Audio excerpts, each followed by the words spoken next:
بسم اللہ الرحمن الرحیم۔ السلام علیکم، میرے چینل میں خوش آمدید۔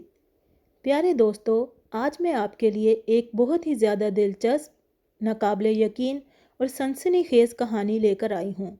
لیکن کہانی شروع کرنے سے پہلے میری آپ سے یہ گزارش ہے کہ اگر آپ میرے چینل پر نئے ہیں تو ہمارے چینل کو ضرور سبسکرائب کریں تاکہ آپ کو ہماری ویڈیو سب سے پہلے مل سکے۔ تو آئیں پھر کہانی شروع کرتے ہیں۔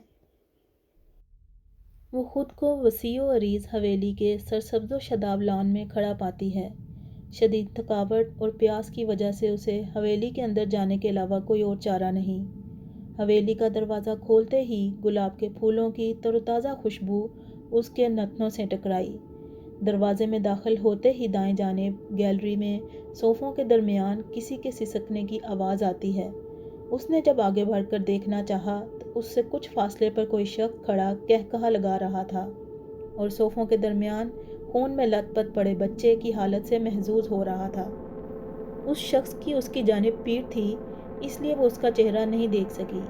پھر کچھ دیر بعد ایک عورت بکھرے بالوں، پھٹے ہوئے کپڑوں کے ساتھ آ کر فرش پر بیٹھ کر اپنے بچے کو گود میں اٹھا کر چادر سے اس کا خون صاف کرتی ہے۔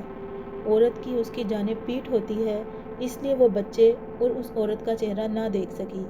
لیکن جب عورت نے منہ پھیرا تو عورت کا خون میں لت پت چہرہ، لہو کی مانند سرخ آنکھیں اور ہونٹوں اور گالوں سے ٹپکتا خون دیکھ کر وہ چیخ مار کر بے ہوش ہو جاتی ہے۔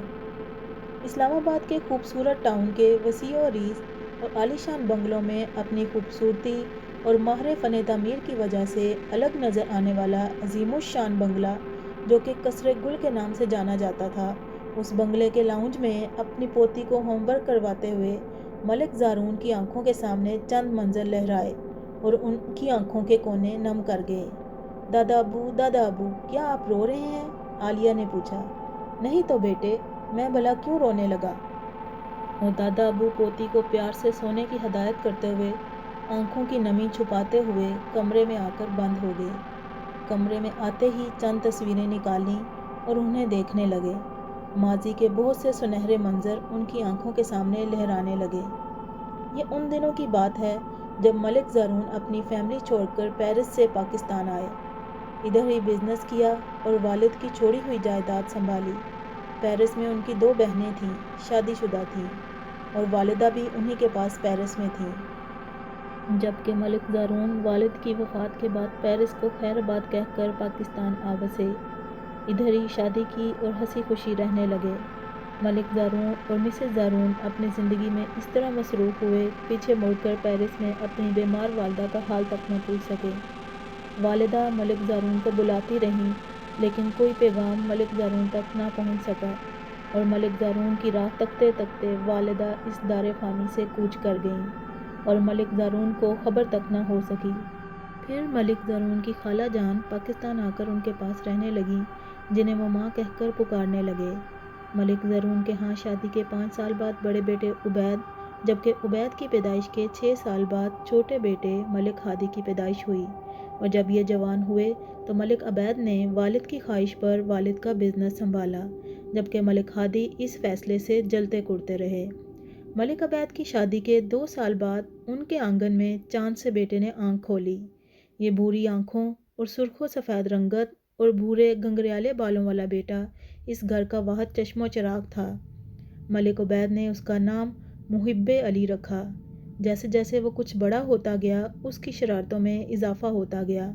ماں باپ اور دادا کی محبت میں پلنے بھرنے والا یہ معصوم یہ نہیں جانتا تھا کہ اب ان کے ساتھ کیا ہونے والا ہے۔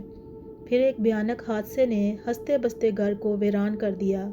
جہاں ہر وقت خوشی کا سماں ہوتا تھا، اب ہر سو سوگ ہی سوگ پھیل گیا تھا۔ کسی نے ملک زارون کے بڑے بیٹے عبید اور ان کی فیملی کو قتل کر دیا تھا۔ یہ افسوسناک خبر سن کر دادی جان بھی دار فانی سے کوچ کر گئیں۔ پوسٹ مارٹم سے پتہ چلا کہ انہیں زہر دے کر مارا گیا ہے۔ پھر اس ہنستے بستے گھر میں ملک زارون اور ملک ہادی رہ گئے۔ پھر کچھ عرصے بعد ملک زارون نے ملک ہادی کی شادی کی اور شادی کے 2 سال بعد اس گھر میں پھر سے چہل پہل اور خوشی کی لہر دوڑ گئی۔ ملک ہادی کے ہاں ایک چاند سی بیٹی نے جنم لیا تھا، جو سب کی آنکھوں کا تارا تھی۔ ملک زارون جو جوان بہو، بیٹے اور پوتے کی وفات کے بعد رنگوں سے ناتا توڑ چکے تھے، اب پھر سے کھل کے جینے لگے تھے، اور اب بھی اپنی پوتی مسفرہ اور فیری کو ہوم ورک کرواتے ہوئے انہیں اپنے پوتے محب کی یاد آئی اور آنکھیں خود بخود نم ہوتی چلی گئیں۔ پھر جب مسفرہ یعنی فیری نے میٹرک کا امتحان پاس کیا تو دادا جی نے فیری کی خواہش پر اسے جس یونیورسٹی میں داخلہ لے کر دیا وہ ان کی رہائش سے تقریباً 20 کلومیٹر کے فاصلے پر تھی، اس لیے اسے ہاسٹل میں رہنے کی اجازت دے دی گئی۔ ہاسٹل پہنچنے کے چند روز بعد ہی فیری کی طبیعت شدید خراب ہوئی، جس کی وجہ سے اسے واپس گھر لانا پڑا۔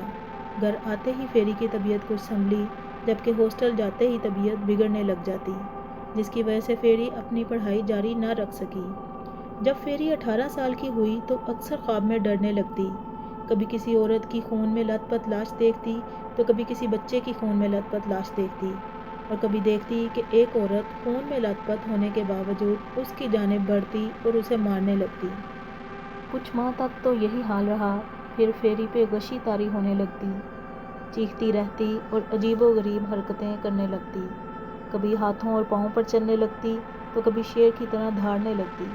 فیری کی یہ حالت دیکھ کر سب گھر والے بہت پریشان تھے۔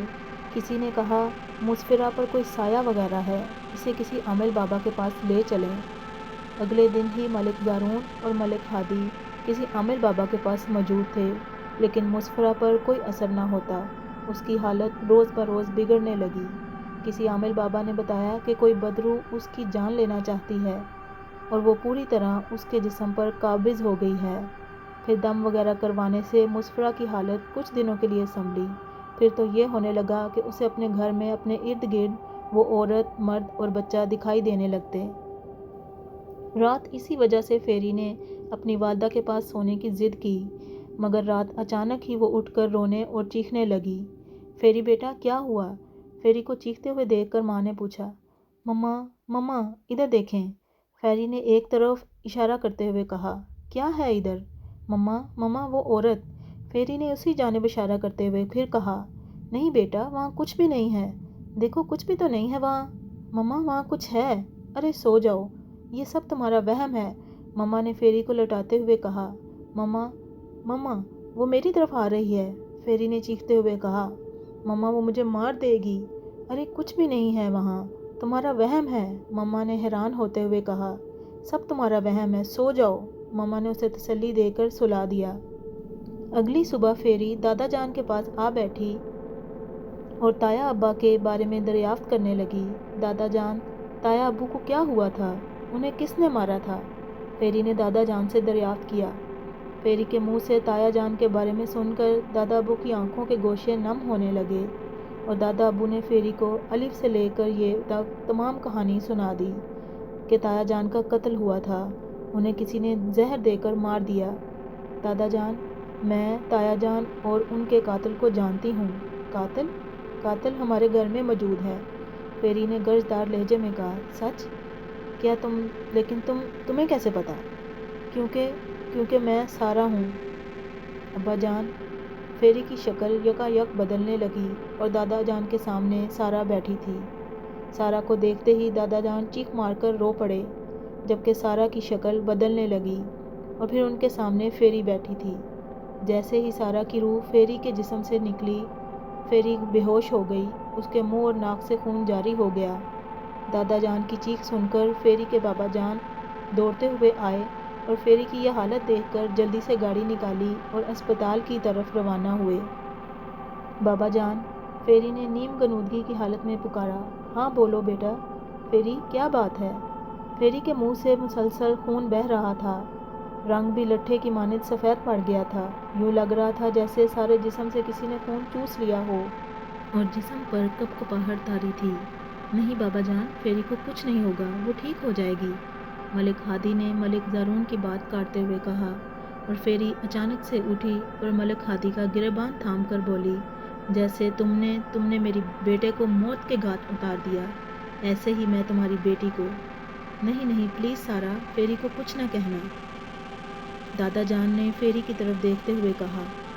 میں ان روحوں وغیرہ پر یقین نہیں کرتا، بابا جان، فیری کی طبیعت خراب ہے، اس وجہ سے آواز میں کچھ تبدیلی ہے۔ ملک ہادی نے چڑھتے ہوئے کہا، میں تمہیں اور تمہاری بیٹی کو نہیں چھوڑوں گی، بلکہ نہیں، میں تمہیں کچھ نہیں کہوں گی۔ اگر میں تمہاری بیٹی کو ماروں گی تو پھر میں تمہیں تڑپنے کے لیے اکیلا چھوڑ دوں گی اور تمہیں تڑپا تڑپا کر ماروں گی۔ کیوں؟ کیا کیا ہے میرے بیٹے نے جو سارا بیٹی تم اسے مارنا چاہتی ہو؟ بابا جان، ہادی نے ہی بابا جان، سارا جھوٹ بول رہی ہے۔ ہادی نے سارا کی بات کاٹتے ہوئے بابا جان سے مخاطب ہو کر کہا، بابا جان، میں اپنی موت کا بدلہ لینے آئی ہوں۔ سارا نے ملک زارون سے مخاطب ہو کر کہا، موت کا بدلہ؟ لیکن کس سے؟